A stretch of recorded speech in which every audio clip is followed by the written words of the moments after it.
All right, I just want to set the record straight with Charlie Coyle. There's a lot of critical analysis on this channel in regards to Coyle. I want to make it clear it's not directed at Charlie Coyle, the physical person, the player.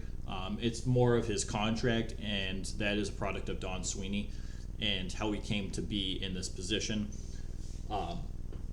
Charlie Coyle, National Center, first round pick in 2010. He was the 28th pick, 6'3".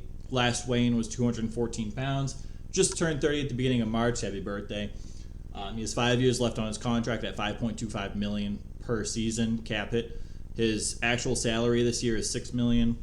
Doesn't really matter for us fans and capologists. All we really see is the 5.25, and there's like signing bonuses you got to worry about, but we're not getting into that. He had a full no movement clause up until 2020. 2020 to 2022, he submits a 10-team no-trade list. 22 to 25, it's an 8-team no-trade list. And the last year, 25 to 26, it's a 3-team no-trade list. Obviously, this protected him from the expansion draft in Seattle. Cool. So let's dive into it a bit. 2015, 2016 in Minnesota, he had a career year in terms of goals. 82 games played, 21 goals, 21 assists, 42 points. He was a +1 at that end of that season. 2016-2017 was just his career year, stats-wise. 82 games, 18 goals, 38 assists for 56 points. He was a +13 at the conclusion of that season. Great season. So those are both with Minnesota. He goes to Boston. So 2020 and 21 in Boston. This was last season. 51 games, 6 goals, 10 assists for 16 points. He's a -4. This season, where he's played on that second line, played on that third line a bit, 63 games. He has 14 goals, 23 assists for 37 points, and he's a -3. He's an interesting guy. It really depends what line he's playing on in terms of how many minutes he gets. Right, so if you play on the second line, you're going to get more minutes. If you play on the power play units, you're going to get more minutes. You play on the penalty kill, probably going to get a few more minutes. He is one of the most consistent players I have looked at statistical-wise.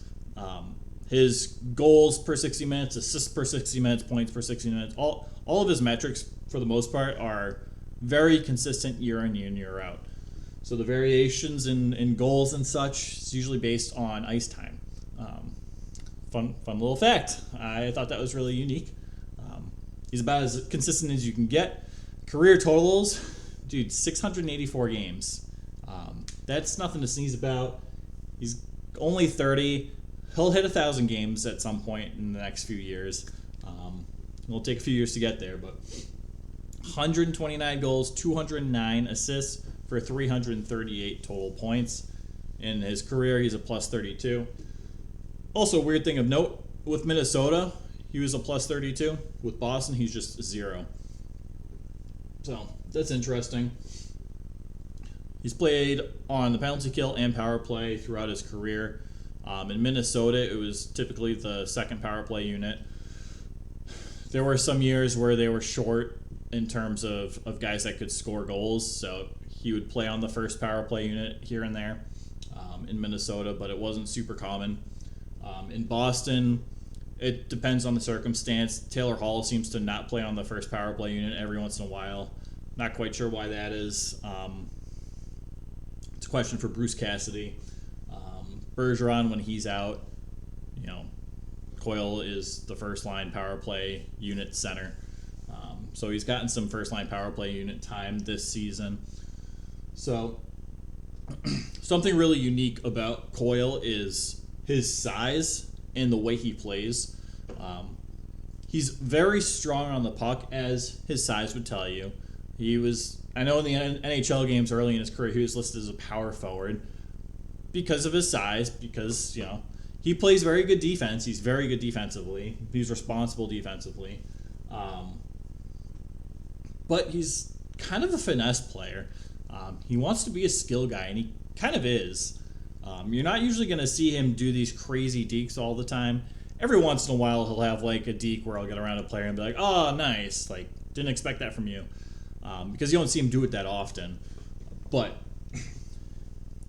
he's a finesse player, and he plays like it, and you got to respect that. Not many guys that are 6'2" or higher are finesse guys. They usually use their body to their advantage. That might be one of my two critiques of him, is to use his body a little more to his advantage. I don't know. He definitely has the opportunity to deliver more intense checks, bigger hits.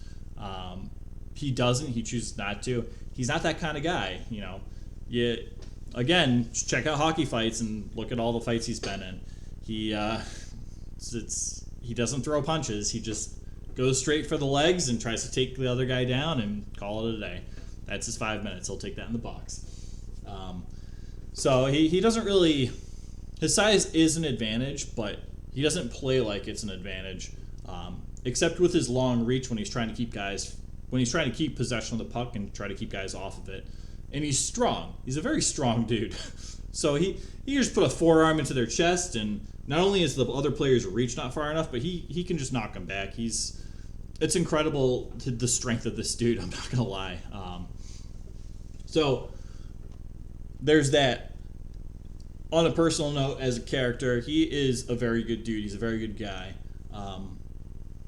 I was fortunate enough to work with his cousin for a couple of years, and I haven't met Charlie Coyle's immediate family, but I know his aunt and his uncle are all very, very, very nice people. Seems like they have a very solid family. So I don't know the whole Charlie Coyle family tree thing, but the part of his family that I have met are just fantastic people, and it just seems like that's reflected in Charlie Coyle's personality too. He's just a very nice, genuine guy, and he'll give it to you straight, but he's not looking to pick a fight. Obviously, he doesn't look to pick fights on the ice. He's usually breaking up the piece. So I fully respect that. But we still have this issue of this contract. All right, let's get into it and why he might have gotten offered that amount of money for only hitting 20 goals once in his career. Playoffs. With Minnesota, he played 44 games, 7 goals, 8 assists for 15 points in his 7-year career of playoffs in Minnesota. He's a -17. Not great. Not the worst stats you'll see. He's, again, for the most part, fairly consistent, but nothing jumps out at you and is like, wow, this guy's great in the playoffs. Plays very much to his game, if not maybe a little less than his game. He's a better player than what these stats would tell you, but only marginally. Again, they're very on point. The -17 is a bit alarming, especially when you consider he's a career +32 in Minnesota. Doesn't have large negative. He's not like a -10 at any point in his career. So that one's kind of baffling. But it is what it is. It's plus minus. You take it with a grain of salt. Just fun little token on the board. Boston, 2018 and 2019, they go play St. Louis in the Stanley Cup Finals where they lose. Charlie Coyle was a big reason why. 24 games, he had 9 goals, 7 assists for 16 points. He was a +8. He was a beast. He was a beast of those playoff series. Respect. Right after that playoff series, he signs his contract, which would lead you to believe it was his dollar value and his term and his no trade clause were based off of this one playoff series. Maybe Don Sweeney thought it was going to be like a Brian Bickle thing, where you sign this guy, you lock him up because he's going to perform in the playoffs. He's not going to do much in the regular season, or he's just going to be a very consistent player. He's not going to be a top 6 player or forward. That hasn't been the case, right? The last 2 years, or the 2 years after they went to the Stanley Cup in the playoffs, he's played the same amount of games, 24 games, 5 goals, 3 assists for 8 points, and he's a -12. So these stats are very indicative of what he did in Minnesota. You're not. this might have, the 2018-2019 playoff series for Coyle may have just been a hot streak. I don't want to call it a fluke because he doesn't change the way he plays night in and night out. He didn't look like a different player in that playoff series or the playoff run than he did really any of his other playoff games. He plays his game, and I respect that. You know, you're there to do your thing. This is what you got paid for. That's what you do. Like, great. But Don Sweeney, like, what? How did this? These playoff stats would be the only thing indicative of a salary to this magnitude. A full no trade clause until 2020, and then a modified for the rest of your contract. Protection from the expansion draft. Career stats since his career year trending downwards should tell you something. Played on the second line every once in a while in Minnesota, especially his career year. He was playing on the second line. His stats per 60 minutes, they weren't any better or they weren't really any worse. He's not a second line center. He's not that guy, and that's okay. Not every guy has to be a second line center, and I think because of this contract and because of this playoff run, there is this unfair expectation on Charlie Coyle that he needs to be better than he is. He needs to be the second line center that's going to blow everyone out of the water. That's not who he's been. That's not who he is. That's not how he plays. That's just not how that's worked. So it's something interesting to look at. Again, Charlie Coyle, been a fantastic player his whole career. Very, very consistent. Very good third line center. And I felt like there was a lot of pressure on him this season trying to be that second line center. There was a pressure on him to score. There was really a pressure on him to do everything, kind of to fill David Krejci's shoes. And Krejci's one of the best Bruins centermen of all time. There's no denying that. Probably not one of the best. You know, he's not going to get his number retired. Probably not going to be in the Hall of Fame. But Krejci was a force for a long time and should at the very least be in like the top 6, top 7 discussion for best centerman of all time in a Bruins uniform. Those are huge shoes to live up to, and following David Krejci, he's probably a first line center on every other team. So it's tough, right? You expect this guy to come in. He's making a lot of money. He's shown potential. You want him to be a second line center. He's not. What really kind of baffled me this season was the consistency to keep him on the second line, even though it was very clear that it just was not working out. Charlie Coyle, Taylor Hall, both great guys. I'm sure they're both buddies in the locker room and whatever. I don't know. I don't really need to know. On the ice, their on-ice chemistry wasn't really there. They play very, very different styles of a game. Even when Pastrnak moved down to that second line to play with Coyle and Hall briefly, it didn't work. Coyle plays a very different game than Hall and Pastrnak. Coyle he's a big body. They're not speeding through the zone like Pastrnak and Hall like to do. They're not finessing around. I don't know, but Coyle on a line with Trent Frederick, who plays physical, and Craig Smith, who can also play physical. They play a very similar style of game.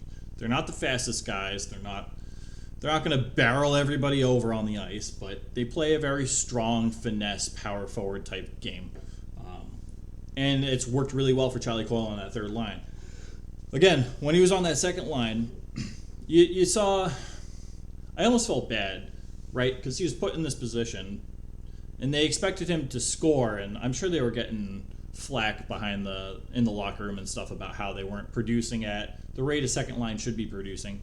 How Taylor Hall was making $6 million a year. Charlie Coyle, well, in terms of cap hits, Charlie Coyle's cap hit was $5.25 million a year, and there was no production from that line. Coyle would often be in the offensive zone, spending more time in the offensive zone than he typically does, trying to score, which would make him more of a defensive liability on that second line. Kind of an issue when the Bruins play as though your center is your third guy back consistently. The wingers are usually the tail guys, and they're usually the first ones back in the ice, up the ice to the offensive zone. Not all teams do that. It's how the Bruins have done it, I don't know, for years. Even before Patrice Bergeron, even with Joe Thornton, center's the first guy back. So you kind of have that too. It didn't work on that second line for Charlie Coyle. It's nothing. He's never demonstrated he can be a second line center, and that's okay. He's a fantastic third line center. He's not like a fourth line player. You're not like giving him bare minimum. Like, okay, you can go else. You can go to like Columbus. We'll just replace you. He's a very good third line center and one of the more productive third line players in the league. So that's just me setting the record straight with Charlie Coyle. He's not a second line center. That's okay. His salary would tell you otherwise, that he should be a 1A or a 1B, 2A line center. It's not reality. This is more a result of Don Sweeney, the GM of the Bruins, his incompetence to make an intelligent, smart deal. And not just go off of one playoff series when you have 7 years in the past that would tell you you're doing the wrong thing. So I like Charlie Coyle a lot. The way his contract's set up, he's not going to get bought out from the Bruins. That the cap hit with the buyout, the signing bonus, it's not going to make sense for him to buy him out. It's not going to happen. You trade him out, but you're going to have to retain some of that salary, especially considering the term. Then what? You say you retain like $2 million. Some other team has to pay $3.25 million. Now you have a gaping hole on your third line. $3.25 million. You need to find a really good third line center to replace him. Can you do that for $3.25 million? I'd say that's about what Charlie Coyle's worth. You might be able to. Say you sign some guy for $3 million who's like just banging out duties on that third line. You're only saving $250,000 to your salary cap.